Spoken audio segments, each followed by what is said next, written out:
Welcome to today's deep dive.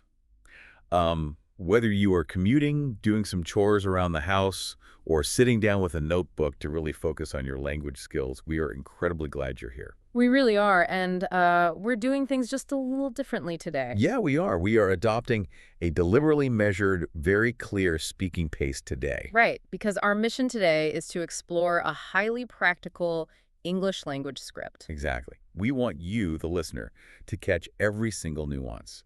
We are stepping into the vibrant, sometimes overwhelming, but always revealing world of retail and shopping. It is a whole world unto itself, isn't it? It really is. Our notes for today outline a standard shopping interaction from the very first moment you step through a store's front doors all the way to the final exchange at the cash register. Right, the whole journey. So our goal is to extract the absolute essentials. We want to give you the nuggets of knowledge, the linguistic tools that will allow you to navigate an English-speaking shopping environment with total confidence. So, okay, let's unpack this. I love this topic because navigating a store in a second language, it isn't just about memorizing a list of vocabulary words. It really is about cultural translation. Oh, that's a great way to put it. Cultural translation. Yeah, because we need to look at the natural, logical flow of a retail interaction. We are analyzing a chronological journey. Walking in the door. Right, Yeah. walking in, navigating the physical space, interacting with the staff, making decisions about the merchandise, handling the financial transaction, and ultimately walking out. It's a lot when you break it down like that. It is, and every single step of that journey comes with its own set of unwritten cultural rules and very specific linguistic tools. We aren't just looking at what to say, we are looking at why you say it. And how it manages the expectations of the people working in that store. Exactly. Well, every journey begins with stepping through the doorway. So let's start with the art of the entrance and how we establish boundaries right off the bat. The crucial first impression. Right. Picture this. You open the door, maybe a little bell rings above your head. You walk into the store, and almost immediately, a shop assistant approaches you. It happens so fast. It does. Our materials give us two incredibly common standard greetings that you're almost guaranteed to hear in an English-speaking retail environment. And they're very specific phrases. They are. The first one is, are you looking for anything in particular? I want to repeat that slowly so the rhythm really sinks in for you. Are you looking for anything in particular? Beautifully said. Thank you. And the second greeting is, can I help you find something? Those two greetings, they're incredibly revealing about Western retail culture, specifically in places like the United States or the UK. So, Well, in many parts of the world, a shop assistant might just ignore you until you explicitly ask for help. which honestly sounds kind of relaxing. It can be. But in English-speaking retail, proactive customer service is the absolute norm. The shop assistant is expected to initiate the interaction. So they are doing their job. Right. When they say, "Are you looking for anything in particular?" that phrase, "in particular," is the operative part of the sentence. They are trying to ascertain if you have a highly specific goal. Like, did you come in to buy a black winter coat? Or Or are you just wandering around to pass the time? Exactly. The second phrase, "Can I help you find something?" is a more direct offer to act as your personal guide. But I will be honest, hearing those phrases the second you walk in, it can feel really intimidating. Oh, absolutely. Even for native speakers, let alone someone learning the language. You might just want to enjoy the air conditioning or look at the displays, and suddenly you are put on the spot. You feel this sudden pressure to engage in a complex conversation before you've even had a chance to get your bearings. I have definitely had moments where my mind just goes completely blank and I freeze. It's a very common reaction. Retail psychologists actually call the first 10 to 15 feet of a store the decompression zone. Decompression zone, I like that. It is the physical space where a shopper is adjusting to the new lighting, the music, the layout. Being bombarded with questions while you are still in that decompression zone is deeply jarring. So you need a way to politely deflect that pressure. Precisely. Which is exactly why the first key phrase we are looking at today is so incredibly crucial. And that phrase is an absolute lifesaver. Yeah. If you want to just look around without any pressure or immediate assistance, the perfect response is, I'm just browsing, thank you. It's a classic. I'll say it again, nice and clear. I'm just browsing, thank you. What's fascinating here is the sheer utility of the word browsing. It perfectly balances politeness with a very firm boundary. It does. It really sets the terms of the interaction. When you tell an assistant that you are just browsing, You are communicating several things simultaneously. You are acknowledging their greeting, which fulfills the social contract of being polite, Right. but you are also signaling that you do not need their help right now, and you are establishing that you don't have a specific intent to purchase anything immediately. You are claiming your right to take your time and explore the merchandise at your own pace. I sometimes wonder, though, does saying, "I'm just browsing," ever make you look like you aren't a serious customer? What do you mean? Like, if I am in a high-end luxury boutique, does using that phrase signal to the staff that they shouldn't bother with me because I am not going to spend any money? That's a great question. I wouldn't say it makes you look unserious, but it does change their categorization of you. Okay, that makes sense. In a luxury boutique, the staff is trained to read subtle cues. Saying, "I'm just browsing," tells them to back off physically, but they will still be observing you. They're keeping an eye out. Always. But the addition of "thank you" at the end of the phrase is what keeps the interaction elegant. It softens the boundary. It ensures that while you are declining their immediate help, you are doing so with grace. And then what do they usually do? They will usually respond with something like, "Take your time, let me know if you need anything," and then they will politely retreat. It really acts as a linguistic shield. When you are learning a language, the fear of getting trapped in a conversation you don't have the vocabulary to sustain can actually prevent you from walking into a store in the first But place. it's a very real barrier. You might look through the window, see a jacket you like, but walk away just to avoid talking to the salesperson. But when you have, "I'm just browsing, thank you," firmly in your back pocket, you have total control. You do. It is a socially acceptable, completely expected way to end the interaction instantly. You have successfully navigated the entrance, and the store is yours to explore peacefully. Exactly. It shifts the power dynamic. You are no longer a passive recipient of a sales pitch. You are an active participant confidently stating your current needs. And once you have established that boundary, you can move out of the decompression zone and begin the next phase of the retail journey, actually engaging with the merchandise. The fun part. Right. So you have been browsing, you've been peacefully walking through the aisles, and then you see something you really like. Yeah. You pivot from the passive state of browsing to an active state of interest. You found a target. But here is the classic retail problem. The shirt you love isn't in your size. Or you love the cut, but you absolutely hate the color it is displayed in. It happens all the time. How do you re-engage the staff? Our notes give us the exact grammatical structures needed to check the store's inventory. These are very handy. The first is, do you have this in a medium? And the second is, do you have this in blue? Let's break down the structure of those questions because they are incredibly versatile. Please do. Do you have this in a medium is the core formula. The word "this" refers to the specific item you are holding. You actually physically show the item to the shop assistant. You point to it or hold it up. Right. And by saying "in a medium," you are specifying the size category. You can easily swap medium for small, large, or whatever size you need. Use just a plug-and-play formula. Exactly. When you ask, "Do you have this in blue?" you are simply swapping the size category for a color category.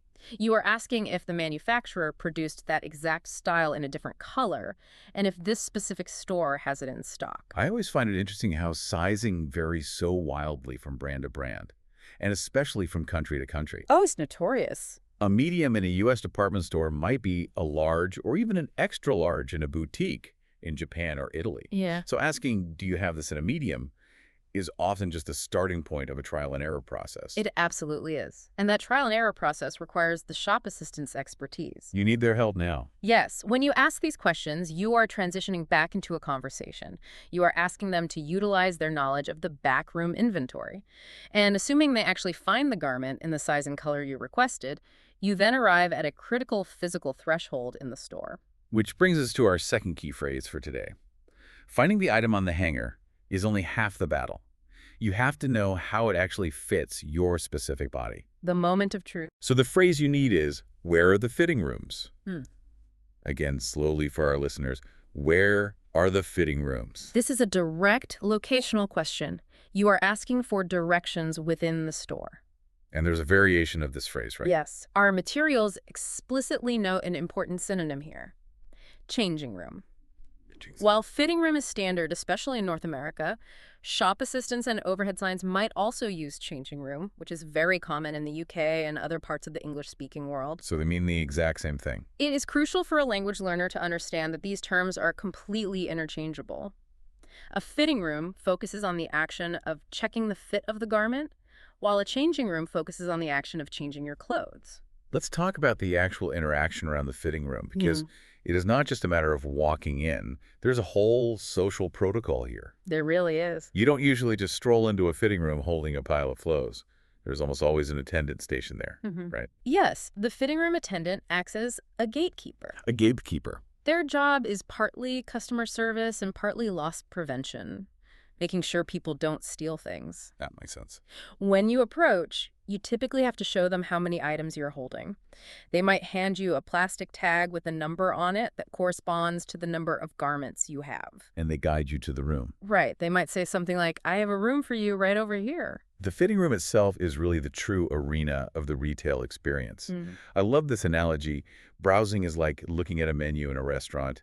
Asking for your size is like ordering the food.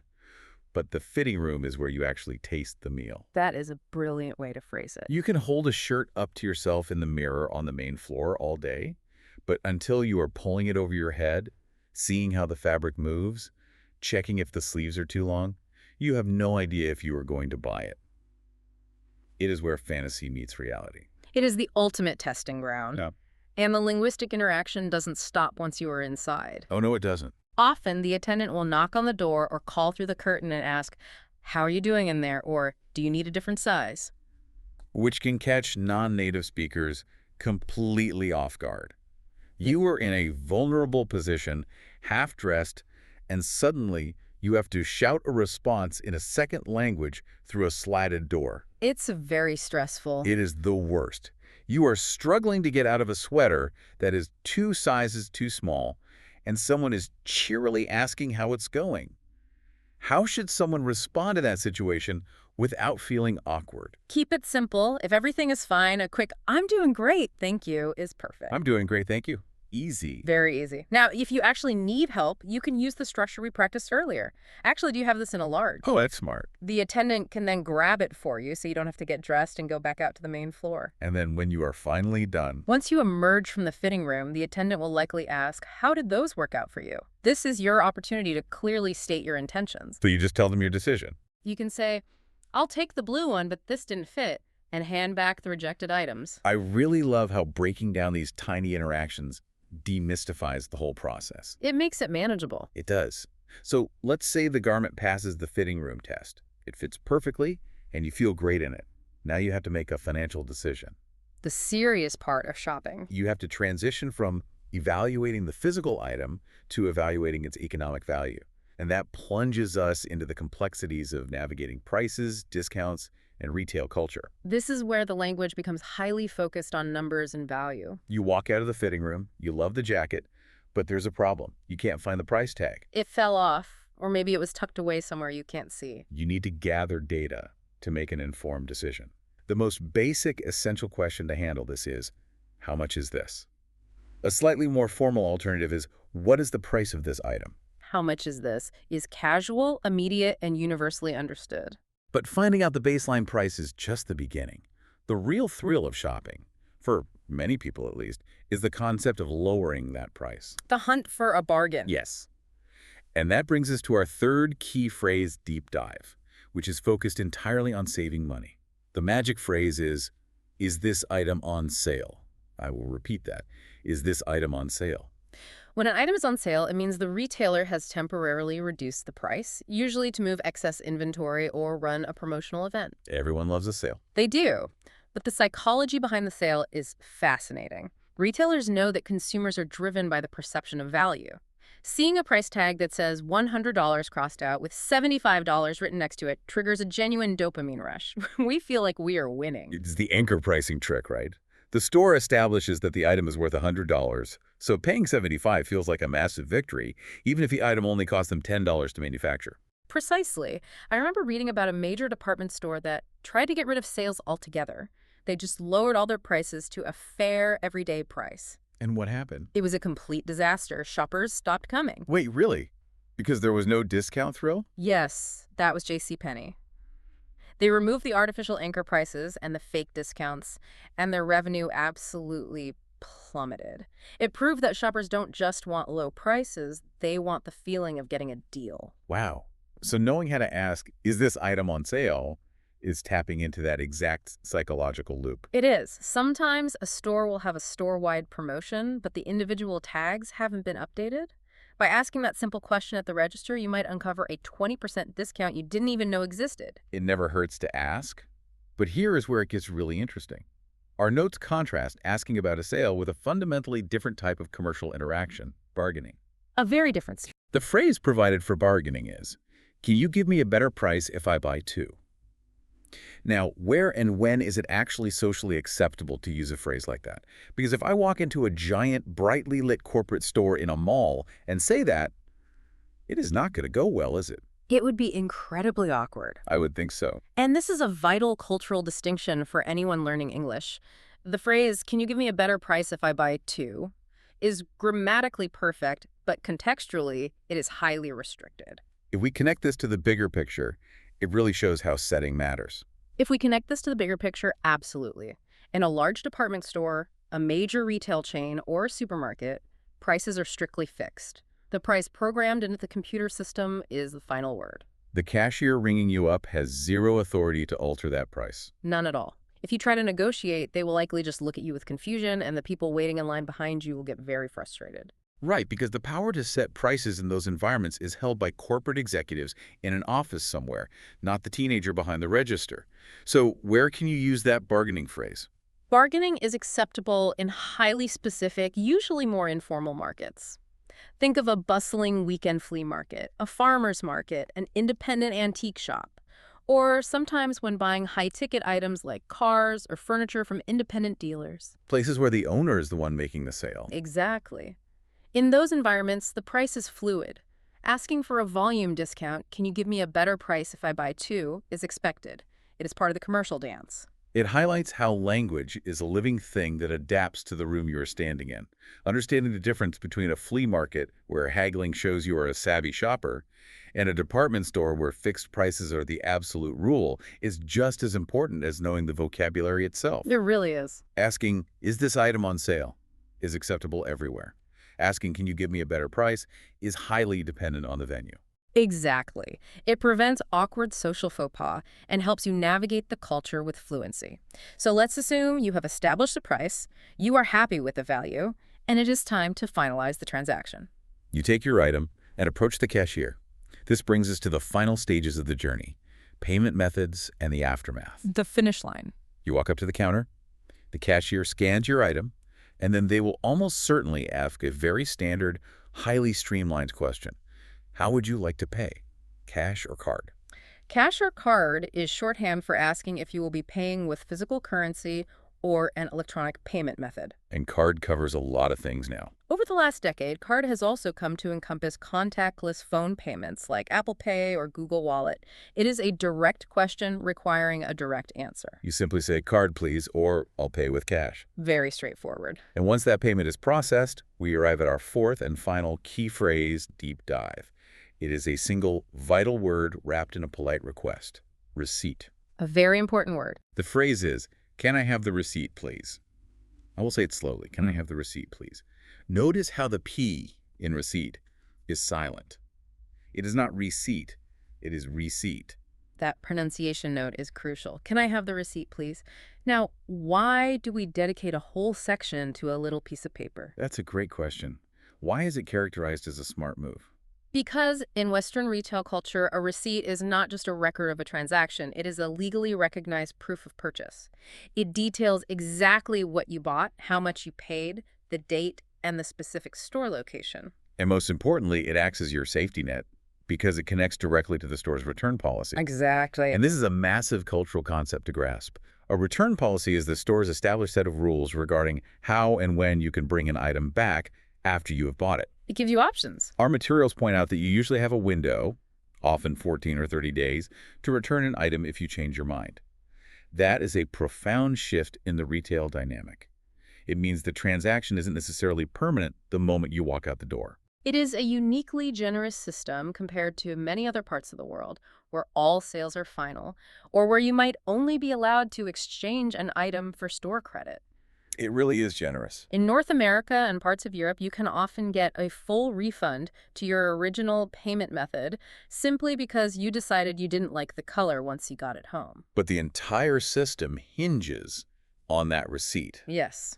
If you don't have the receipt, the store has no proof you didn't steal the item or that you didn't buy it 3 years ago. The receipt is the physical key that unlocks the return policy. It totally takes the pressure off the purchasing decision. Yeah. You buy that blue jacket, you get it home, you try it on again in your own bedroom mirror with your own lighting, and suddenly you realize it clashes with everything you own. We have all been there. If you have the receipt and you are within that 30-day window, you are safe. You take it back, hand them the receipt, and get your money back. But wait, I have a question about this. Don't stores lose a massive amount of money by allowing people to just bring things back because they changed their minds? Why would a business voluntarily offer a 30-day return window? This raises an important question, and it dives right into the psychology of consumerism. Stores offer generous return policies because it significantly lowers the barrier to purchase. What do you mean by barrier to purchase? When a consumer knows they can easily return an item, the perceived risk of buying it drops to near zero. You think, I'll just buy it now and decide later. It encourages impulse buying. Ah, I see. It turns a definitive, scary purchase into a temporary, safe trial period. Exactly. You are effectively taking the item on probation. But here is the psychological trick. Once you take an item home, a cognitive bias known as the endowment effect kicks in. The endowment effect. The endowment effect states that people ascribe more value to things simply because they own them. Once that jacket is hanging in your closet, it feels like yours. Returning it feels like a loss. That makes perfect sense. Plus, people are busy. They forget. The 30-day window expires. So while retailers do process a lot of returns, the sheer volume of initial sales generated by the promise of a hassle-free return policy far outweighs the losses. The safety net actually drives higher consumption. Precisely. So what does this all mean? It means the safety net of the receipt actually makes us braver and perhaps slightly more reckless consumers. That is a brilliant piece of retail psychology. You think you are protecting yourself by asking for the receipt, but the store knows that the receipt is exactly what convinced you to hand over your credit card in the first place. It is a beautifully designed system. And for a language learner, knowing how to articulate both the request for the receipt and the inquiry about the return policy gives you immense security. You can engage in commerce without the paralyzing fear of making a permanent, unchangeable mistake. Yeah. You have the vocabulary to reverse the transaction if necessary. We have covered so much ground today. We have walked through the entire retail journey, from the decompression zone at the front door to the psychology of the return policy at home. It has been a full trip. As we wrap up, I want to briefly recap the 4 absolute pillars of today's deep dive. These are the specific phrases we want you to take with you next time you go shopping. Pillar number 1. I'm just browsing, thank you. You are a polite shield and boundary setter when you first enter a store and want to look around without pressure. A very useful shield. Pillar number 2. Where are the fitting rooms? Yeah. The phrase that gets you into the arena where you test the merchandise to see if it actually works for you in reality. And remember, changing rooms works too. Yes, excellent point. Pillar number 3. Is this item on sale? The magical inquiry used to determine if an item has a reduced price, while keeping in mind the cultural differences between fixed-price department stores and markets where you can bargain. Context is everything. And pillar number 4. Can I have the receipt, please? Your vital proof of purchase that unlocks the safety net of the store's return policy. Those 4 phrases truly encapsulate the essential English retail script.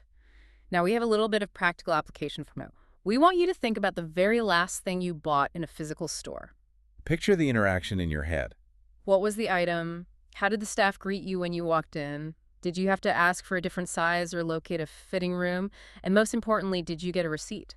Applying these concepts to your own real-life experiences, even just replaying them in your memory, is genuinely the most effective way to solidify this learning. It absolutely is. When you connect the English vocabulary to a physical space you have been in, it stops being abstract textbook material and becomes a concrete tool you own.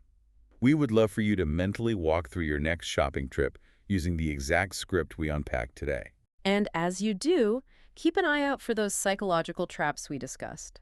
Notice how the lighting changes near the fitting rooms, or how the sales tags are designed to make you feel like you are getting a bargain. Understanding the language is the first step, but understanding the environment gives you true fluency. It flips a perspective from just trying to survive a conversation to actually understanding the massive psychological machine operating behind the retail industry. It really does.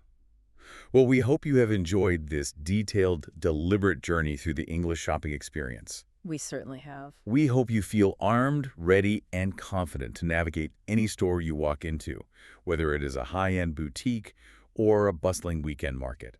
Thank you so much for spending this time with us, for focusing on your language skills, and for exploring these fascinating cultural nuances. Thanks for joining us. We will see you next time. We wish you the absolute best in your continued learning and, of course, happy shopping.